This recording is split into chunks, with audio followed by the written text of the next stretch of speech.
আজকে যেটা আমি আলোচনা করব সেটা হচ্ছে যে ঊনবিংশ ও বিংশ শতকে উপনিবেশবাদ এবং সাম্রাজ্যবাদ। তো ঊনবিংশ শতকে উপনিবেশবাদ এবং সাম্রাজ্যবাদ বিষয় নিয়ে আলোচনা, উচ্চ মাধ্যমিক ইতিহাস, দ্বিতীয় চ্যাপ্টার। তো দেখো, এর আগে আমি ভিডিওতে আপলোড করে দিয়েছি যে প্রথম যে চ্যাপ্টারটা রয়েছিল রিমেম্বারিং দ্য পাস্ট, অতীত স্মরণ বা অতীত ফিরে দেখা, সেইখানে শুধু শর্ট প্রশ্নগুলো আমি বলে দিয়েছি, তোমরা জাস্ট শুনে নিবে, বারবার শুনতে থাকবে, দেখবে একসময় তোমাদের মুখস্থ হয়ে গেছে। তো আজকে যেটা আমি আলোচনা করব সেটা হচ্ছে ঊনবিংশ ও বিংশ শতকে উপনিবেশবাদ এবং সাম্রাজ্যবাদ। তাহলে প্রথমেই জানা দরকার যে উপনিবেশবাদ এবং সাম্রাজ্যবাদ কী। তো আমি এগুলো নিয়ে পরে ভিডিওতে আলোচনা করব। আমি যখন বড় প্রশ্নগুলো নিয়ে আলোচনা করব তখন সেই বড় প্রশ্নতে কিন্তু এই বিষয়ে আমি বিস্তারিত আলোচনা করব। আজকে আমি যেটা আলোচনা করবো সেটা হচ্ছে এই চ্যাপ্টার থেকে, মানে দ্বিতীয় চ্যাপ্টার থেকে আমি শুধুমাত্র শর্ট প্রশ্ন নিয়ে আলোচনা করব। এখন এই শর্ট প্রশ্নগুলো কোনগুলো, যেগুলো পরীক্ষাতে পড়বে, তো দেখে নাও এক ঝলক কীভাবে আমার এই ভিডিওতে আমি এই শর্ট প্রশ্নগুলো তুলে ধরার চেষ্টা করছি, দেখে নাও। তো এক নম্বর প্রশ্ন হচ্ছে যে তোমার আফ্রিকাতে প্রথম উপনিবেশ কারা স্থাপন করেছিল? উপনিবেশ আফ্রিকাতে প্রথম কারা স্থাপন করেছিল? নাহলে এরা হচ্ছে ফরাসিরা। তাহলে ফরাসিরা আফ্রিকাতে উপনিবেশ তৈরি করেছিল। আমি মনে রাখার সুবিধার্থে বলছি যে আফ্রিকা, যদি আফ্রিকা আমি বলি তাহলে আ দিয়ে আফ্রিকা আমরা ধরে নিলাম, আর ফ্রি দিয়ে এই ফ্রিটাকে আমরা জাস্ট শুধু ধরবো, তাহলে কী হবে? ফরাসিরা। তাহলে আফ্রিকাতে কারা উপনিবেশ করেছিল? মনে রাখার স্বার্থে আমি বলছি কথাটা, কিন্তু আফ্রিকাতে উপনিবেশ প্রথম স্থাপন করেছিল ফরাসিরা। দ্বিতীয় প্রশ্ন দেখে নাও যে কানাডায় উপনিবেশ কারা গড়ে তুলেছিল? কানাডায় উপনিবেশ প্রথম কারা গড়ে তুলেছিল? নাহলে এটা হচ্ছে ফ্রান্স বা ফরাসিরা। ওকে, তারপরে প্রশ্ন হচ্ছে যে ঊনবিংশ শতকে এই উপনিবেশের সূত্রপাত কোন সময়? উপনিবেশের সূত্রপাত কোন সময়? আমি বলে দিই তোমাদেরকে, উপনিবেশের সূত্রপাতটা হয়েছিল প্রায় পঞ্চদশ শতকে, মানে 1401 থেকে 1500 সালের মধ্যে উপনিবেশ শুরু হয়েছিল। শতক মানে তোমরা নিশ্চয়ই জানো, আমি আগে ভিডিওতে বলে দিয়েছি যে যদি আমাকে বলে ঊনবিংশ শতক, তার মানে 1801 থেকে 1900 সাল, বিংশ শতক মানে 1901 থেকে 2000 সাল। ভালো করে মাথায় রাখবে বিষয়গুলো। তো চলো আরো প্রশ্ন আছে, দেখে নাও, বারবার বলা সম্ভব নয়। যে নীতির মাধ্যমে কোনো শক্তিশালী দেশ অপর একটি দেশের ওপর শাসন কায়েম করতো, তাকে কি বলা হয়? তাকে বলা হয় সাম্রাজ্যবাদ। ঠিক আছে, ইম্পেরিয়ালিজম, সাম্রাজ্যবাদ। সাম্রাজ্যবাদের অন্যতম কারণ কি? তাহলে সাম্রাজ্যবাদের অন্যতম কারণ হচ্ছে জাতির শ্রেষ্ঠত্ব প্রকাশ করা। সাম্রাজ্যবাদের অন্যতম কারণ হচ্ছে জাতির শ্রেষ্ঠত্ব প্রকাশ করা। আর কি প্রশ্ন? এই প্রশ্নটা আসবেই, তোমরা লিখে নাও, আমি বলছি তোমাদেরকে, অন ক্যামেরার সামনে বলছি, তোমরা লিখে নাও, এটা আসবেই। এই রকম ধরনের প্রশ্ন এই চ্যাপ্টার থেকে দিতেই হবে, ওরকম সন্দেহের কোনো জায়গা নাই। কি? Imperialism the highest stage of the capitalism. Imperialism the highest stage of the capitalism গ্রন্থের লেখককে? তাহলে ভিআই লেনিন। এটার বাংলাটাও আছে যে সাম্রাজ্যবাদ একটি পুঁজিবাদের সর্বোচ্চ স্তর, এটার বাংলাটা সাম্রাজ্যবাদ পুঁজিবাদের একটি সর্বোচ্চ স্তর। উক্তিটি এই গ্রন্থটির রচয়িতাকে? লেনিন। বাংলা দিতে পারে, ইংরেজি দিতে পারে, ইংরেজিটা আমি বলে দিয়েছি। তাহলে আরেকবার দেখে নাও, imperialism the highest stage of the capitalism গ্রন্থের লেখককে? লেনিন। তারপরে প্রশ্ন, আরেকটা প্রশ্ন আছে এখানে যে ইম্পেরিয়ালিজম এ স্টাডি, সাম্রাজ্যবাদ একটি সমীক্ষা, গ্রন্থের লেখককে? ইম্পেরিয়ালিজম এ স্টাডি গ্রন্থের লেখককে? তাহলে এটা হচ্ছে জে.এ. হবসন এবং লেনিন, দুটো বিখ্যাত গ্রন্থ। অন্ধকারাচ্ছন্ন মহাদেশ কাকে বলা হয়? তাহলে আফ্রিকা মহাদেশকে অন্ধকারাচ্ছন্ন মহাদেশ বলা হয়। কেন বলা হয়? পরে দেখতে থাকো, আমি বলে দিচ্ছি। তারপরের প্রশ্ন হচ্ছে যে তরমুজের মতো বাটোয়ারা করা হয়েছিল এমন একটি দেশকে, যার নাম কি? মানে তরমুজ যেমন আমরা কেটে কেটে খাই, ঠিক একই রকমভাবে একটা দেশকে ভাগ করা হয়েছিল তরমুজের মতো। সেই দেশটির নাম হচ্ছে চীন। ক্যান্টন যখন আমি বাণিজ্য নিয়ে আলোচনা করব, এই অসম চুক্তি নিয়ে যখন আমি আলোচনা করবো, তখন সেটা তোমরা সেখানে দেখতে পাবে, বিস্তারিত আমি ওখানে আলোচনা করব। তারপরের প্রশ্ন দেখো, খোলাদার নীতি, ওপেন ডোর পলিসি, খোলাদার নীতি ঘোষণা করেছিলেন কে? মার্কিন যুক্তরাষ্ট্র ঘোষণা করেছিল। অবশ্য জন হে পররাষ্ট্রবিদ ছিলেন তিনি একজন। তো যাই হোক, মার্কিন যুক্তরাষ্ট্র খোলাদার নীতি বা ওপেন ডোর পলিসি ঘোষণা করেছিল। পরের প্রশ্ন দেখো, অনুন্নত জাতিকে সভ্য করার দায়িত্ব উন্নত জাতির। অনুন্নত জাতিকে সভ্য করার দায়িত্ব উন্নত জাতির। উক্তিটির প্রবক্তাকে? Rudyard Kipling. খুব গুরুত্বপূর্ণ প্রশ্ন বলে দিলাম আমি। আমেরিকা কবে স্বাধীনতা লাভ করেছিল? আমেরিকা স্বাধীনতা লাভ করেছিল 1783 খ্রিস্টাব্দে। পরের প্রশ্ন দেখে নাও, প্রশ্নটা খুব আসে, বলে দিচ্ছি আমি। নতুন বিশ্ব কথাটি প্রথম কে ব্যবহার করেছিলেন? নতুন বিশ্ব কথাটি ব্যবহার করেছিলেন আমেরিগো ভেসপুচি। তারপরের প্রশ্ন দেখে নাও যে আমি একটুকেই বলে ওপেন ডোর পলিসি যে মার্কিন যুক্তরাষ্ট্র ঘোষণা করেছিল, কে ঘোষণা করেছিল? জন হে। জন হে আমি বলেছি 1899 খ্রিস্টাব্দে, পরীক্ষায় থাকবে যে জন হে কত খ্রিস্টাব্দে ওপেন ডোর পলিসি ঘোষণা করেছিলেন, তোমরা লিখবে 1899 খ্রিস্টাব্দে। তারপরে প্রশ্ন দেখে নাও যে সিংহলে প্রথম রাবার এবং চা চাষ কবে শুরু হয়?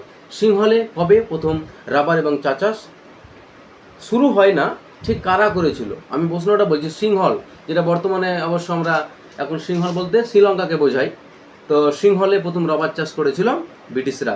প্রথম আফিম যুদ্ধ কবে হয়েছিল? এই প্রশ্ন ইম্পর্টেন্ট না, দরকার না জানার। আর হারমাদ কাদের বলা হয়? হারমাদ কাদের বলা হয়? নাহলে পর্তুগিজ জলদস্যুদেরকে বলা হয় হারমাদ। পর্তুগিজ জলদস্যুদের, পর্তুগিজের জলদস্যুদেরকে বলা হয় হারমাদ। খুব পরীক্ষাতে আসে হারমাদ কাদের বলা হয়, আর হারমাদ শব্দের অর্থ কি, বা হারমাদ বলতে কি বোঝো? জলদস্যু এরা জলপথে ডাকাতি করে, অ্যাকচুয়ালি একসময় করতো।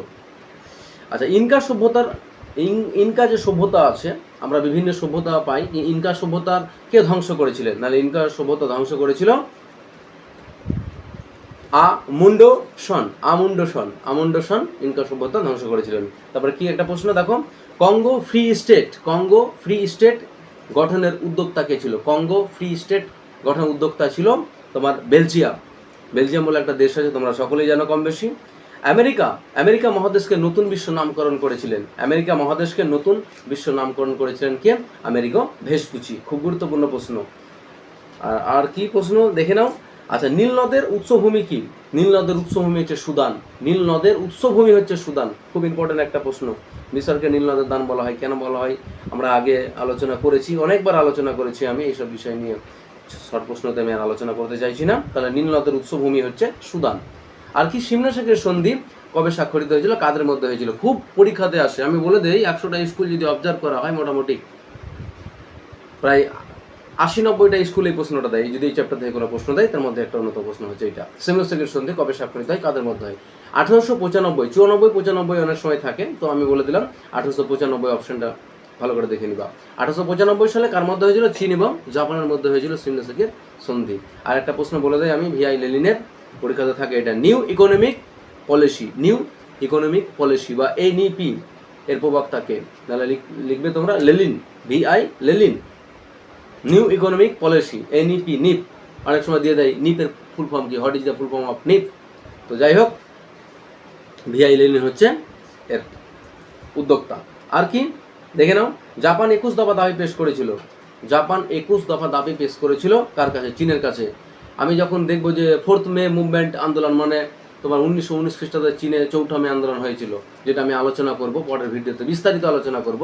তোমরা শর্ট প্রশ্ন, বড় প্রশ্ন দেখে নাও যে ভিআই লেনিন কি রচনা, কোন গ্রন্থ রচনা করেছিলেন? আমি একটু আগেই বলে দিয়েছি যে imperialism the highest stage of the capitalism, সাম্রাজ্যবাদ একটি পুঁজিবাদের সর্বোচ্চ স্তর, যার বাংলাটা, এই গ্রন্থটা তিনি রচনা করেছিলেন। আর হবসনও বলে দিয়েছি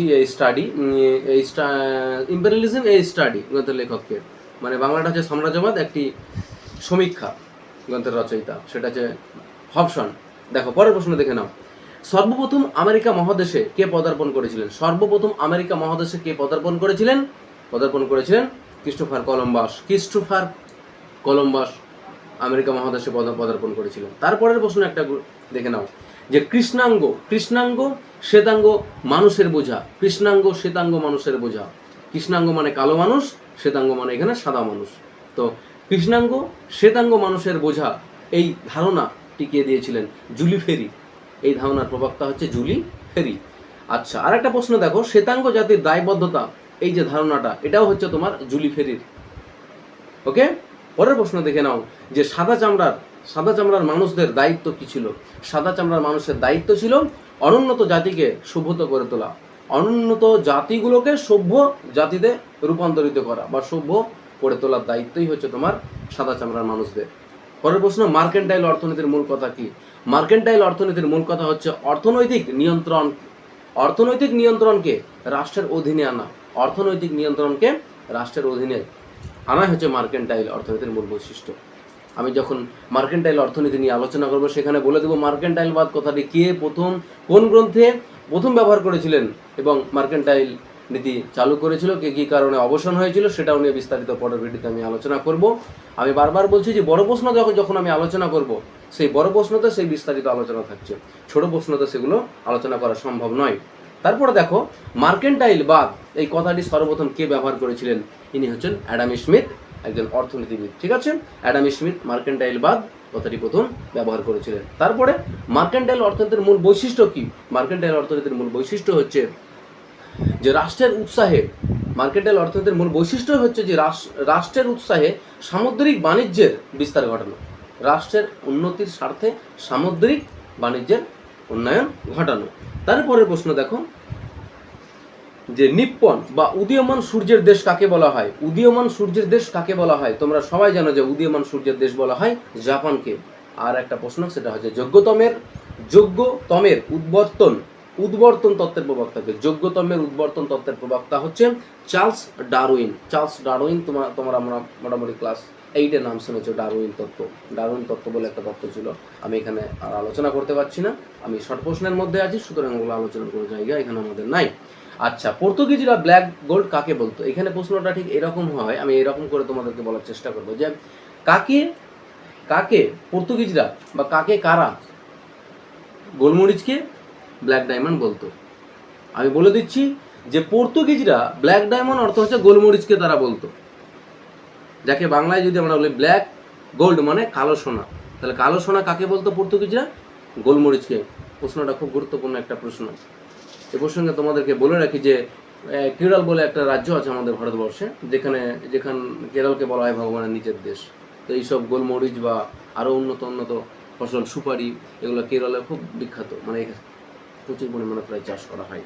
তো যাই হোক, ব্ল্যাক গোল্ড কালো সোনা পর্তুগিজরা বলতো গোলমরিচকে। ওকে, তারপরে প্রশ্ন, মনোননীতি প্রণয়ন করেছিল কোন দেশ? মার্কিন যুক্তরাষ্ট্র। মনোননীতি ঘোষণা করেছিলেন মার্কিন যুক্তরাষ্ট্র। খুব ইম্পর্টেন্ট। আরেকটা প্রশ্ন তোমাদেরকে আমি বলে রাখি, সেটা হচ্ছে যে ড্যাশ শব্দ থেকে উপনিবেশবাদের সৃষ্টি হয়েছিল। কোন শব্দ থেকে উপনিবেশবাদের সৃষ্টি হয়েছিল? সেটা হচ্ছে কলোনি থেকে উপনিবেশের সৃষ্টি হয়েছিল। আচ্ছা, তারপরের প্রশ্ন তোমরা দেখে নাও কি আমি বলছি তোমাদেরকে। আর একটা, যে হিস্ট্রি অফ ব্রিটিশ ইন্ডিয়া গ্রন্থের রচয়িতাকে? তাহলে জেমস মিল। আমি আগেও এই প্রশ্নটা মোটামুটি আলোচনা করেছিলাম তোমাদের সামনে, যে হিস্ট্রি অফ ব্রিটিশ ইন্ডিয়া গ্রন্থের রচয়িতাকে, সেটা হচ্ছে জেমস মিল। আচ্ছা, যেটা আমি বলছিলাম যে আফ্রিকা, পরে প্রশ্ন একটা দেখো, যে আফ্রিকা মহাদেশকে কেন অন্ধকারাচ্ছন্ন মহাদেশ বলা হয়? আফ্রিকা মহাদেশকে কেন অন্ধকারাচ্ছন্ন মহাদেশ বলা হয়? দেখো, বিষয়টা হচ্ছে ঠিক এইরকম, যে 1870 খ্রিস্টাব্দ পর্যন্ত আফ্রিকা মহাদেশ ছিল প্রধানত অজ্ঞাত এবং অনাবিষ্কৃত একটা অঞ্চল। মানে আফ্রিকা মহাদেশ ছিল এরকম জানা ছিল না প্রায় 1870 সাল পর্যন্ত। আর কি বহির্বিশ্বের সঙ্গে আফ্রিকার কোনো যোগাযোগ ছিল না। বহির্বিশ্বের সঙ্গে আফ্রিকা মহাদেশের কোনো রকম যোগাযোগ না থাকার জন্য এই আফ্রিকা মহাদেশকে বলা হচ্ছে অন্ধকারাচ্ছন্ন মহাদেশ। আমি আবারও রিপিট করছি যে 1870 খ্রিস্টাব্দ পর্যন্ত আফ্রিকা মহাদেশ আমাদের বিস্তৃত একটা অঞ্চল। 1870 খ্রিস্টাব্দ পর্যন্ত আফ্রিকা মহাদেশ ছিল আমাদের কাছে একটা অজ্ঞাত এবং অনাবিষ্কৃত অঞ্চল, এবং বহির্বিশ্বের সঙ্গে এই মহাদেশের কোনো রকম যোগাযোগ না থাকার জন্য এই মহাদেশকে বলা হচ্ছে অন্ধকার।